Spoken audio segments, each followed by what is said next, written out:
Well, hi guys! We're so happy to be here with the Violin Channel at the beautiful Morgan Library.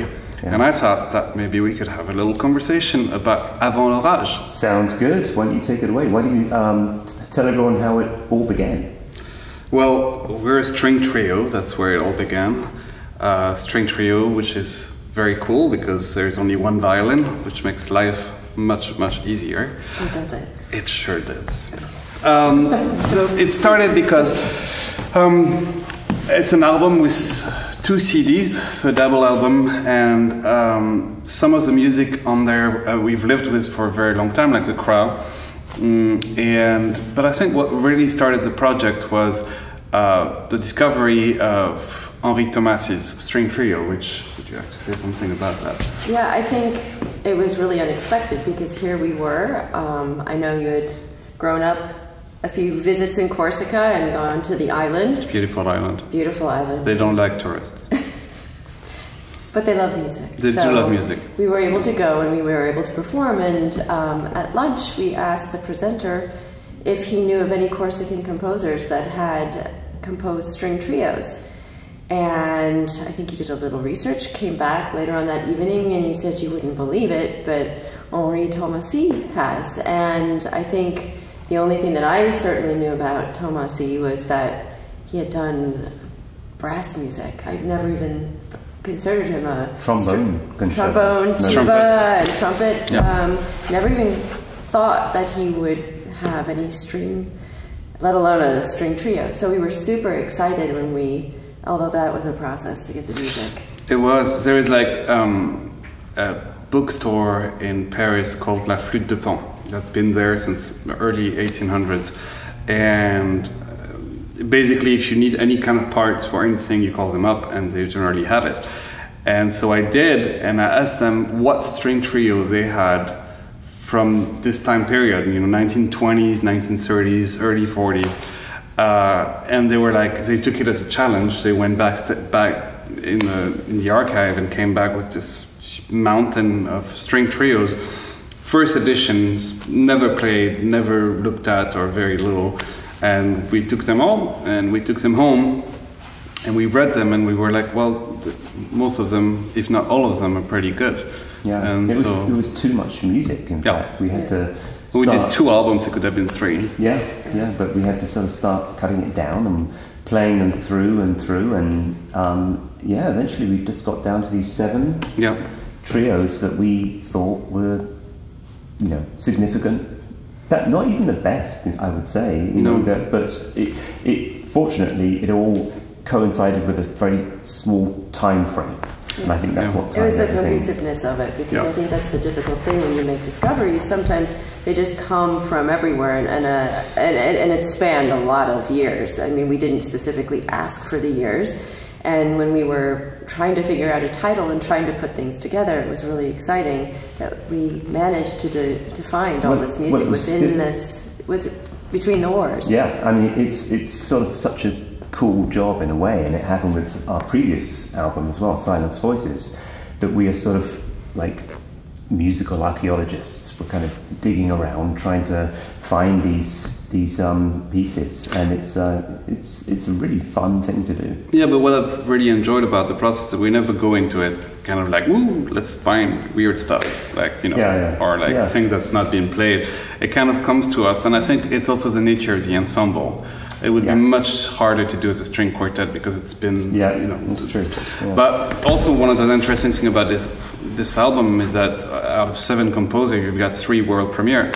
And world premiere Tomasi is one of them, written in, you know, 1920s, and it's kind of, it's a bit sad because you think about the fact that was written in the 20s by a prominent composer, and its world premiere is given in 2020 or 21. Yeah. So it's a bit sad, but yeah. I mean, I remember vividly playing through that first movement, first time, and we just looked at each other and said, "This is really good." Yeah. It sounded a little bit like a fanfare. You can imagine him, you know, why he wrote for brass instruments, but we just felt it was really, really good. And then I can't remember what the next piece was after that we kind of really, I think the Jean CRAS. Well, the CRAS was because we knew of this piece before. Yeah, we had played it for almost since we started playing. It was piece that we lived with for a very long time. I think the CASADESUS came not very far after that, and just like the project that we did with Silence Voices, where we got in touch with the family of the victim. The project was music from the Holocaust, mostly from Theresienstadt, other concentration camp, and we were lucky to be able to be in touch with the families of the victims.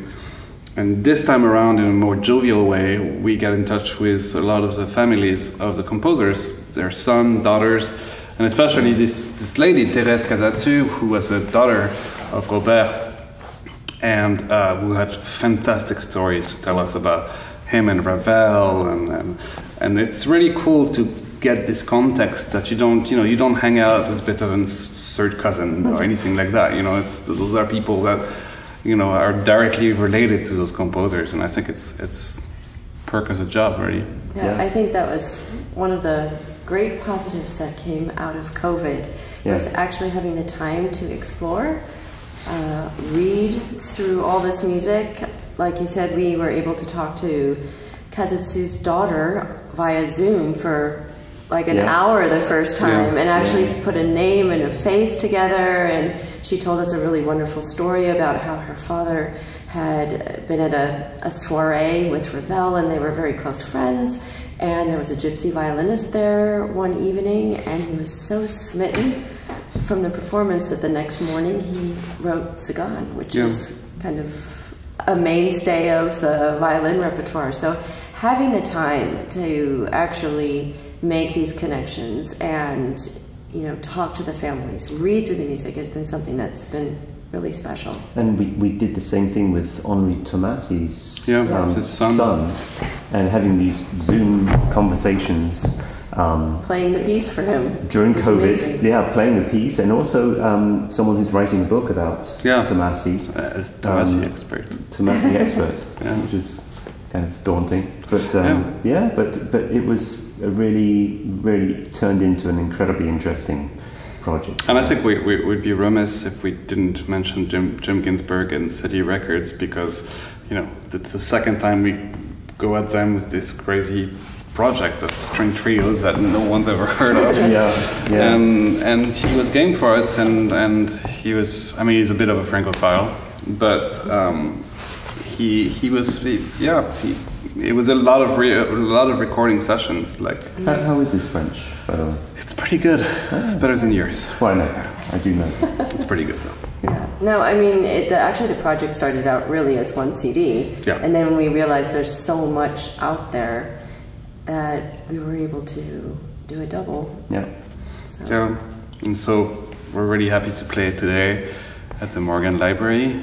It's a bit daunting because it's a lot of music, but it's also music that's not necessarily written for strings, but by a string player, I should say. So you have a piece like CASADESUS with the last movement has 6 sharps, and it's just scales up and down. So Robert CASADESUS, being a pianist, B major is not such a hard key. It kind of lies nicely on the piano. No, on the viola. Not on the cello. Or the violin.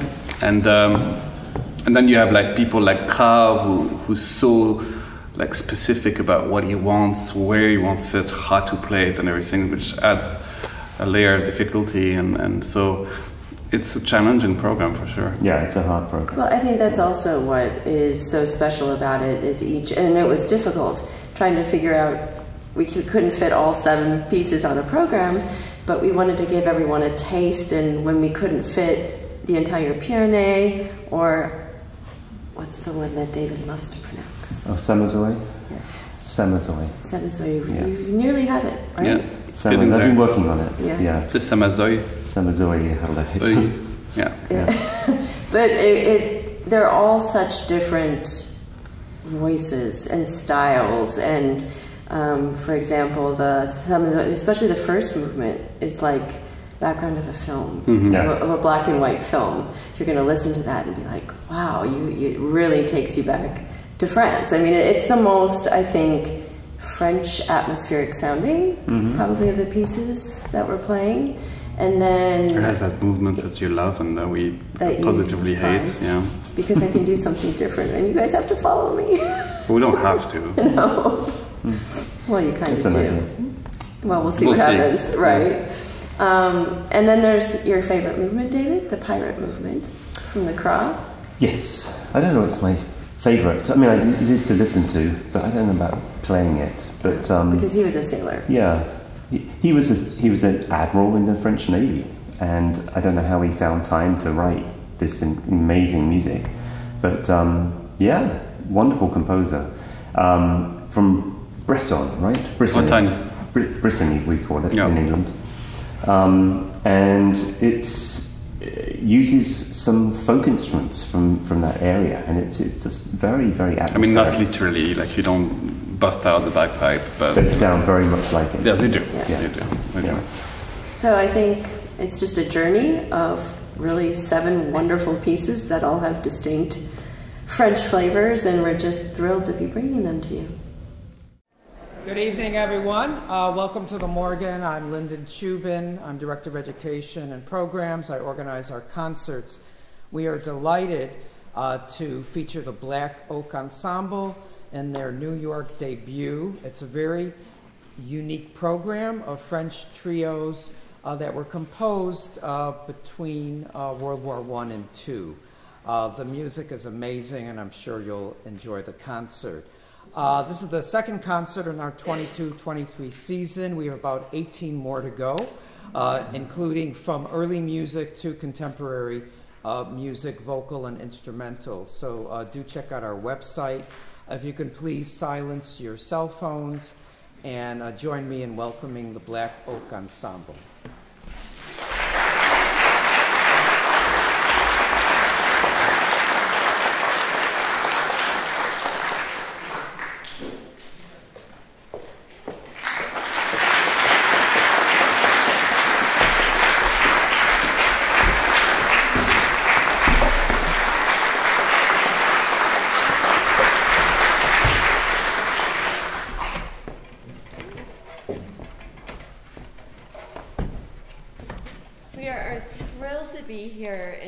Incredible space.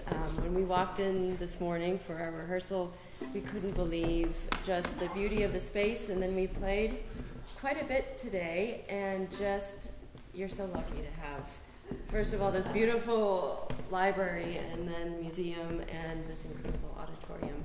And a big thank you to Lyndon, who also showed us around a little bit, and some of the collections are really extraordinary. So it's been a really wonderful day, and we're thrilled to be here. And since it's a French program, I think I'm going to hand it over to our Frenchman.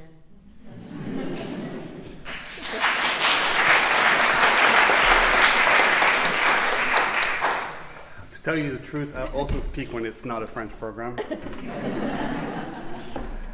The first piece we'll play, you have great program notes from a lady called Ellie Olin, who somehow every time we get a great review for the album, she gets a great review for her program notes, which is, you know, a good sign.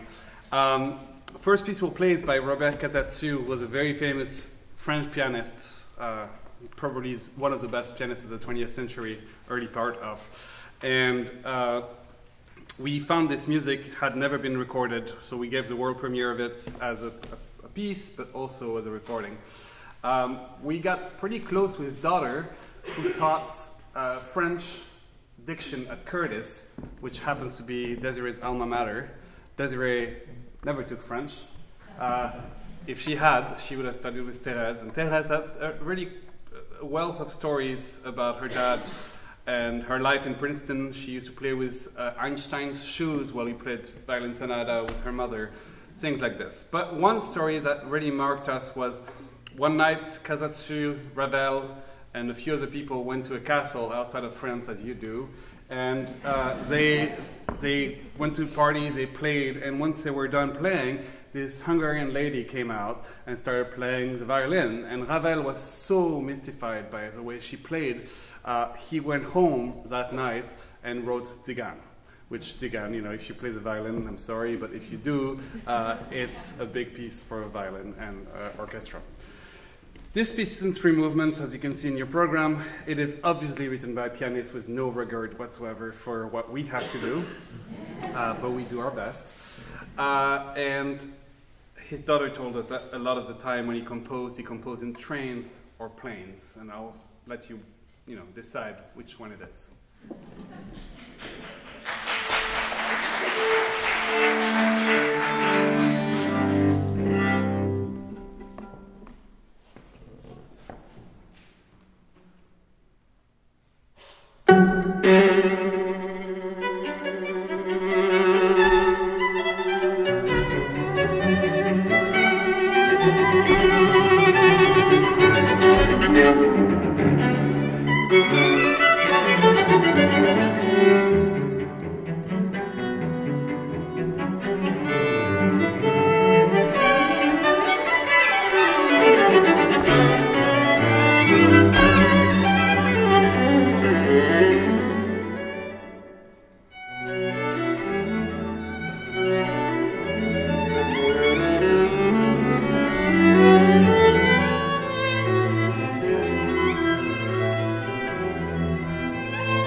So our next piece was a really fun discovery for us. We were on the incredibly beautiful island of Corsica.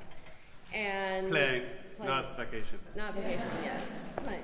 And the presenter there, we thought of asking him whether there had been any string trios by any Corsican composers. And he went back that evening and said, oh, as a matter of fact, we do have one by HENRI TOMASI.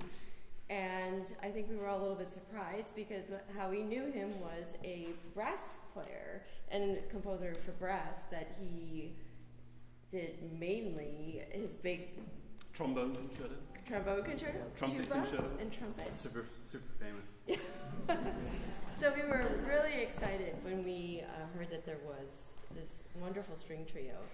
And I think what makes it really interesting is you'll hear in the first movement an actual fanfare played by string instruments, and you can definitively hear his love for brass playing in this, as well as many folk rhythms throughout Corsican folk songs and folk rhythms, especially in the scherzo movement.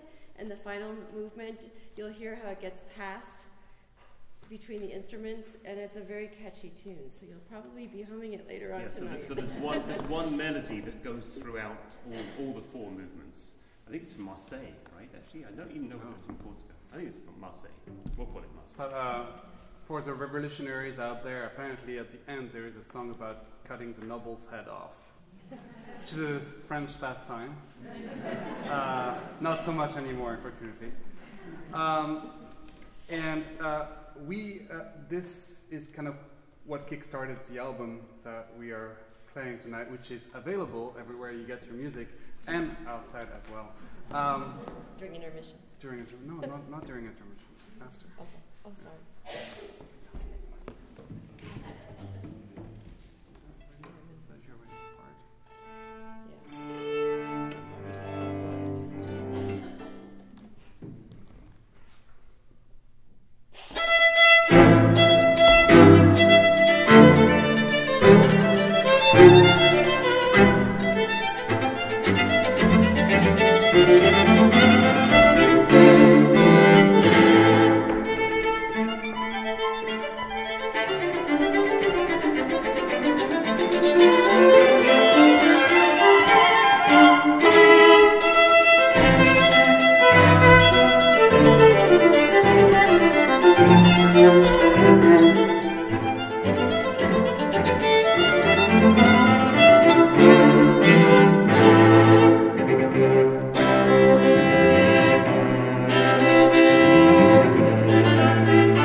The next piece is by a composer whose name neither of my colleagues can pronounce.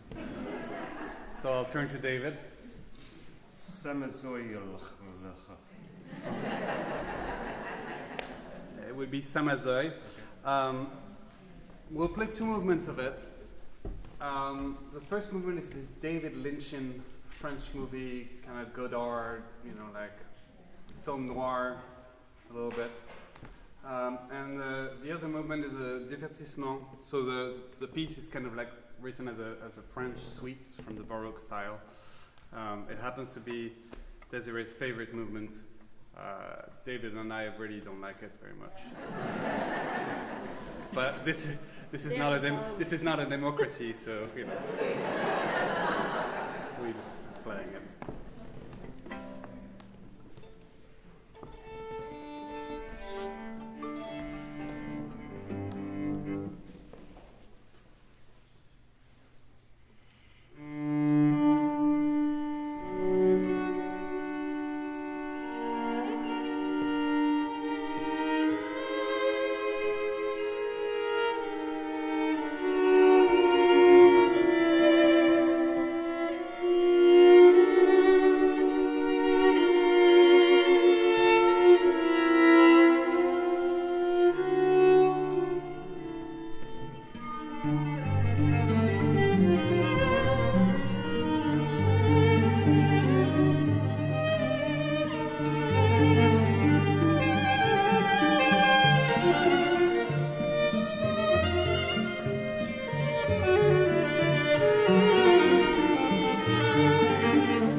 Most of the pieces on the album are written for a very famous, if you can believe it, if there is such a thing, very famous string trio named Pasquier Trio, which were three brothers, all called Pasquier.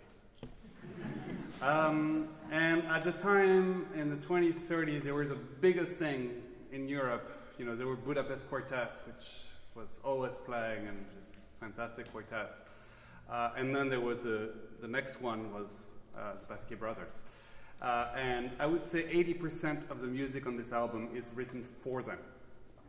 Some of them they played extensively, some of them they never did, or very little. This piece by Gabriel Piierné, which happened to be the dean of the Paris Conservatoire at the time, is actually so dedicated to them that it actually in the first movement has a fugue on their names. Each of the instruments have assigned pitches and fugue away in the first movement. We're not playing the first movement, but if you want to listen to it, it's available everywhere you buy your albums. Thank you.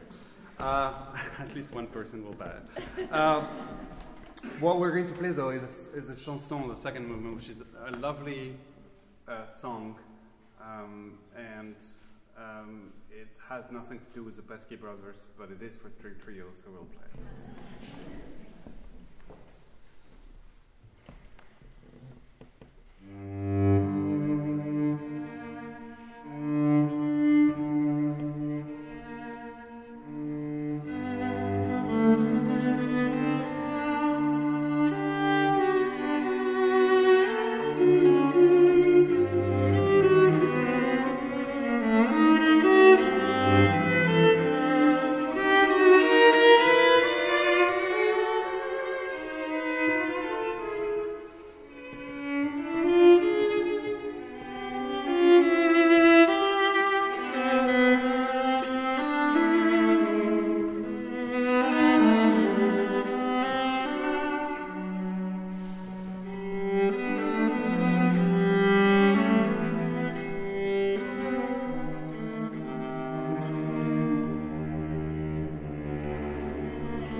piece on the program, and this is a string trio by Jean CRAS.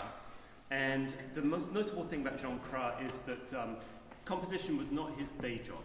His day job was being an admiral in the French Navy. So he didn't have an awful lot of time to write music, but the music he wrote is spectacular. It's really, really great.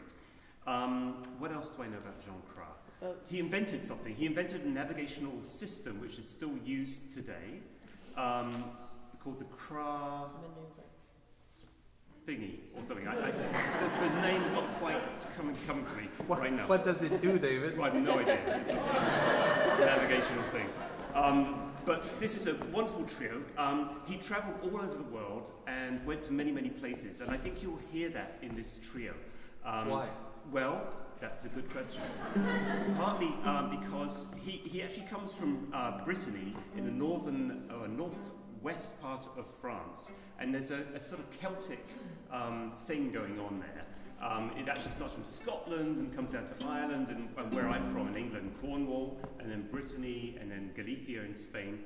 And he travelled all over that coast, and from his native Brittany, he heard, there was a sort of bagpipe instrument that was that you'll hear sort of drone in the cello, and in the second movement there's this extraordinary kind of Middle Eastern, I would call it, or North African kind of droning on the violin. It's very, very effective. And the reason they want me to talk about this is because the last movement, which my French friend here says reminds him of the Pirates of the Caribbean, which it really is nothing. You won't recognize it as that. But it's a great piece. It's a lot of fun. And don't you have a pirate in your... I do have a pirate as an ancestor, yes. He wasn't a very good pirate, though. Oh, it's good enough that you're here. I don't want to talk about him very much. It's always the French-English thing, you know.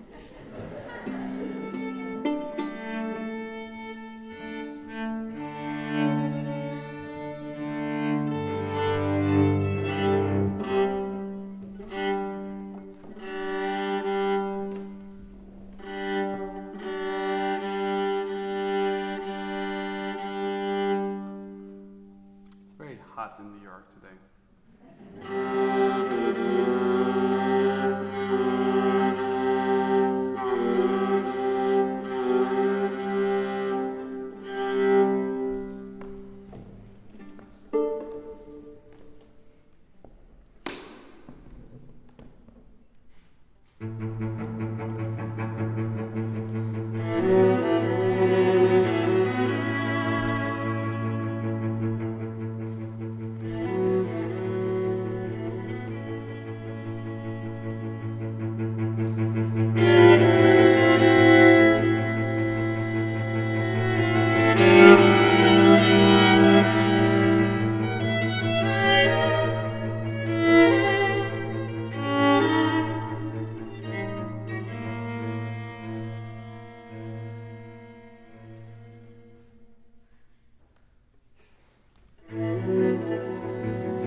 Our first project together was Silenced Voices, And it was from composers that had perished in concentration camps and had wrote some incredible music.